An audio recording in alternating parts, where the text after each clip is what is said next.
Imagine a vault, deep within the heart of Quebec. Not filled with gold, but with something far more precious to this land: pure, liquid maple syrup. Millions of dollars worth, stored for stability, for national pride. Then, the impossible. In 2012, a staggering $18.7 million worth of this golden reserve simply vanished. Not a single trace, initially. A crime of such audacity, it defied belief. How could so much sweet treasure disappear without a sound? This wasn't just any syrup. This was the strategic reserve of the Federation of Quebec Maple Syrup Producers. A collective effort, a bulwark against market fluctuations, ensuring a steady supply of Canada's iconic export. It represents 70% of the world's supply. A vast, unified stock, meticulously managed. Its existence, a symbol of national economic power. But also, perhaps, a target too grand to ignore. Visualize it, a cavernous warehouse in St. Louis de Blandford. Floor to ceiling, stacked high with gleaming blue and white barrels. Each one holding hundreds of pounds of the precious amber fluid. An estimated 10,000 barrels. A silent, sweet ocean contained within these walls. This sheer scale, intended to be a strength, would unwittingly become its greatest vulnerability. How could such an enormous quantity be moved, undisturbed? The chosen location was no accident. St. Louis de Blandford. A quiet, unassuming community. Far from the bustling cities, tucked away amidst rural landscapes. The warehouse itself, nondescript. Blending into the industrial background. It offered the perfect anonymity. An isolated stage set for a secret operation. Or, for a crime that needed to unfold in the deepest shadows, unseen, unheard. How does such an audacious plot begin? Not with an explosive entry. But with a whisper. A single truck, perhaps.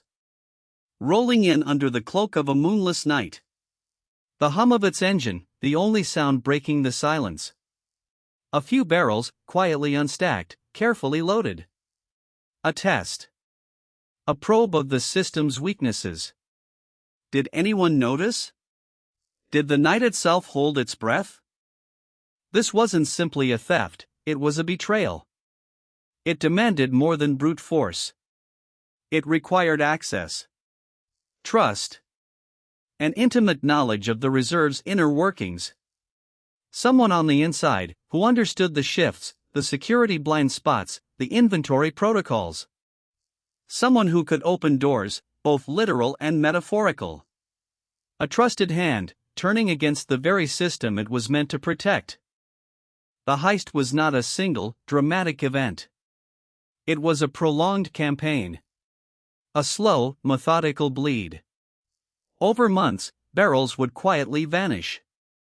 Not all at once, which might raise immediate suspicion. But gradually. Their absence masked, their weight subtly altered. A meticulous, patient game of deception, unfolding barrel by barrel, truckload by truckload. A ghost operation. And the barrels themselves. Some were not removed entirely. An even bolder deception. Their precious maple syrup siphoned out, then systematically replaced with water. A perfect, almost invisible ruse. The original seals reapplied. The barrels, outwardly intact, now held a worthless secret. A silent testament to the audacity, waiting to be discovered. Until the day someone finally took a closer look. The logistics were staggering. To move thousands of barrels. To siphon so much liquid gold, replacing it with water, then to transport it all. It wasn't the work of one individual. It demanded a complex network. A clandestine operation. Truckers. Laborers. Coordinators. A web of complicity spanning across vast distances, operating with a synchronized precision that rivaled legitimate enterprise. Who orchestrated such an intricate ballet of crime? Where would this illicit syrup go?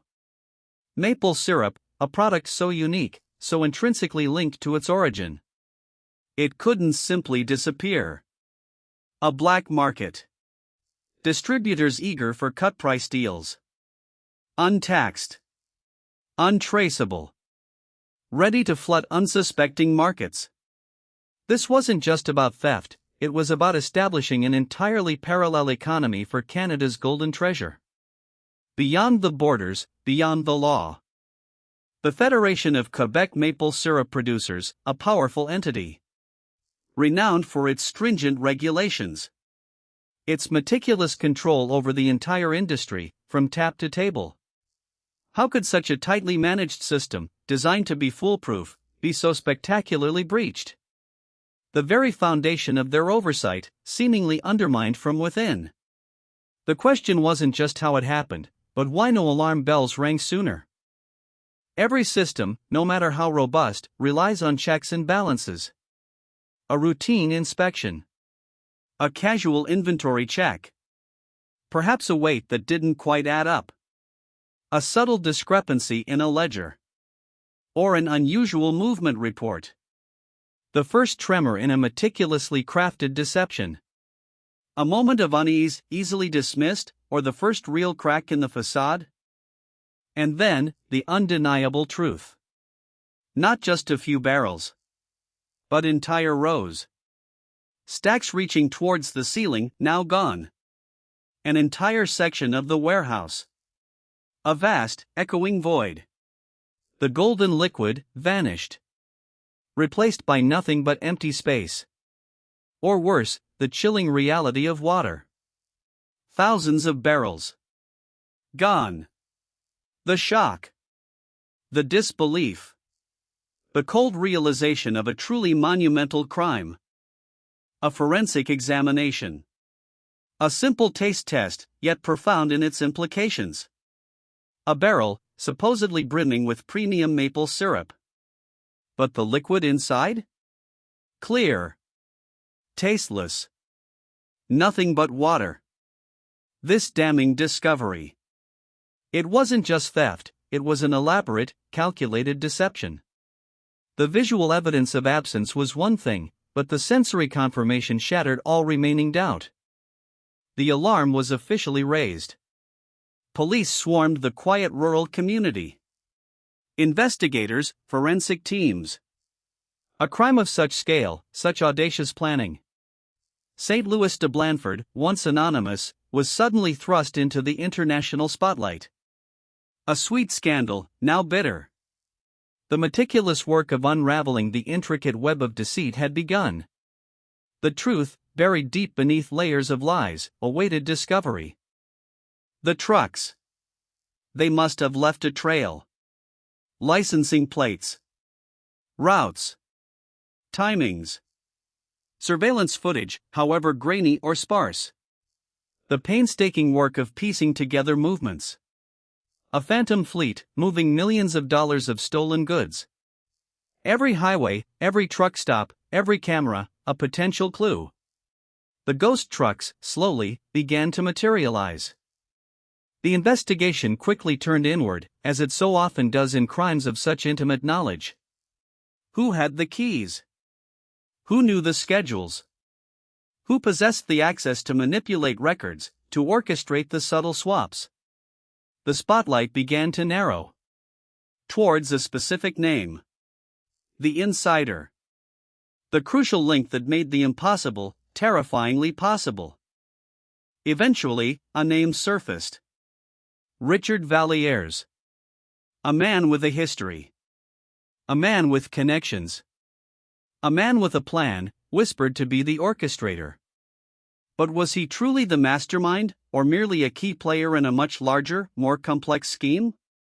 The layers began to peel back, revealing a shadowy world of illicit trade and audacious ambition. This was no solo act. Dozens were involved.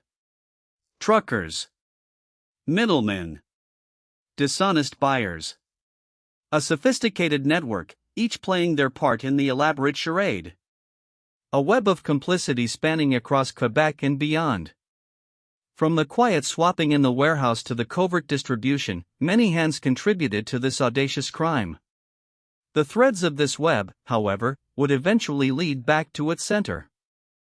Once stolen, the syrup needed to be processed, rebottled, relabeled, to appear legitimate, to blend into the vast market.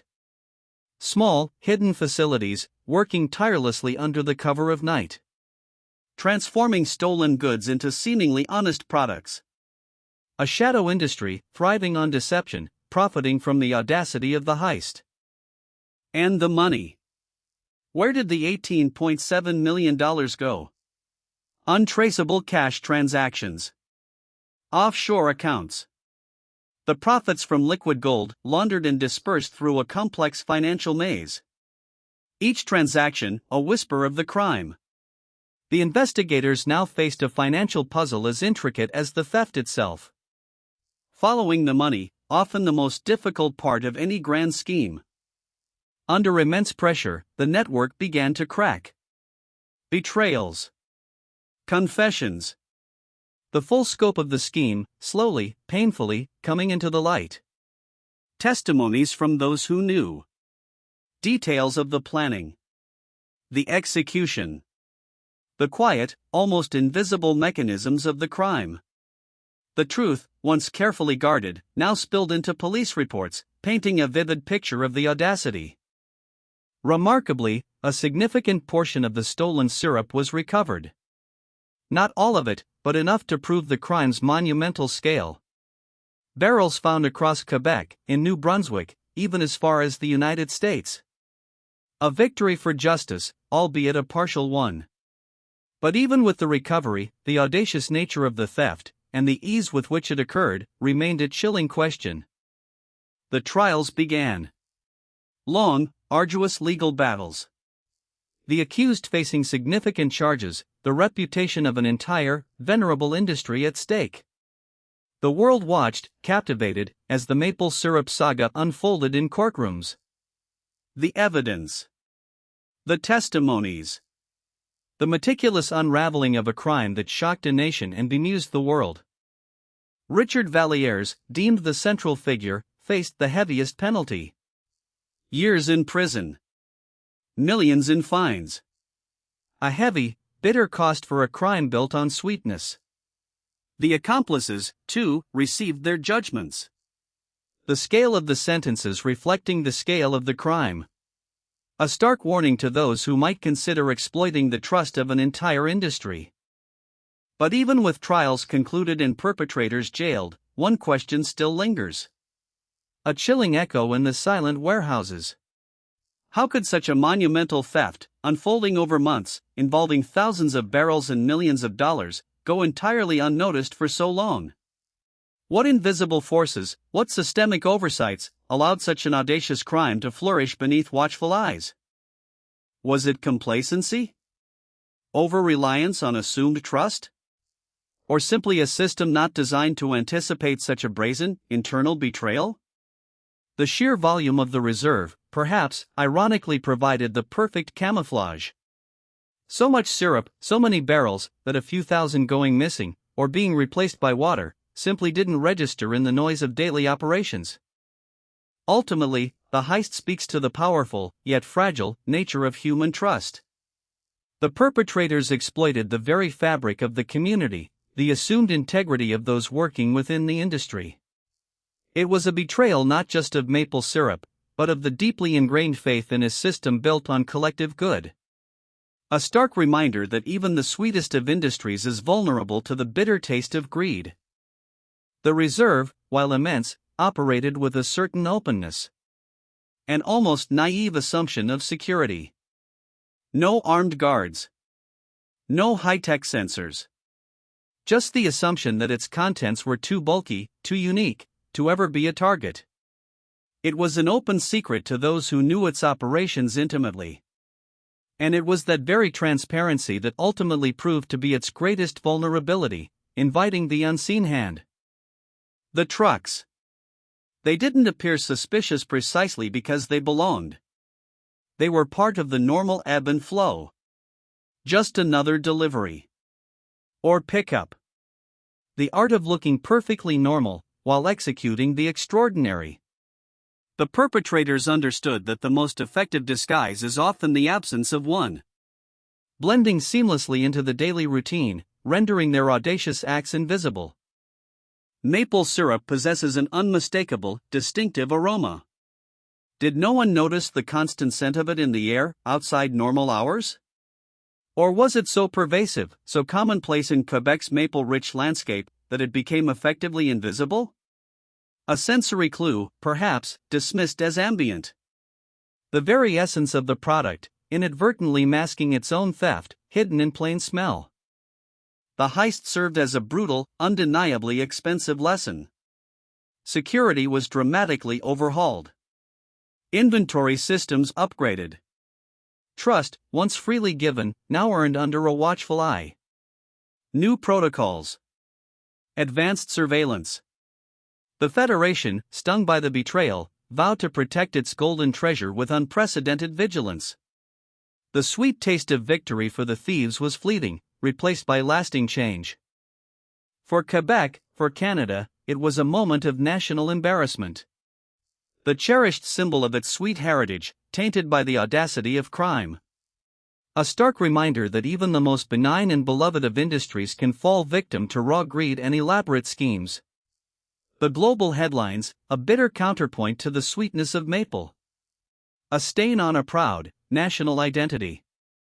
The Great Canadian Maple Syrup Heist. More than just a crime, it became a cautionary tale. A fascinating, intricate narrative of audacious planning, meticulous deception, and the shocking ease with which a vast fortune of liquid gold could simply vanish.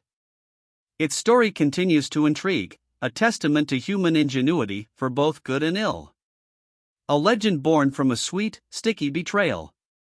Even with trials concluded, and some syrup returned, the core mystery endures. How did so many ignore the signs? What silent agreements, what subtle pressures, kept the truth hidden for months? The full scope of its unseen impact, the quiet ripple effects. The Great Canadian Maple Syrup Heist remains a fascinating puzzle, reminding us that sometimes, the biggest secrets are hidden in plain sight, sweetened by deception.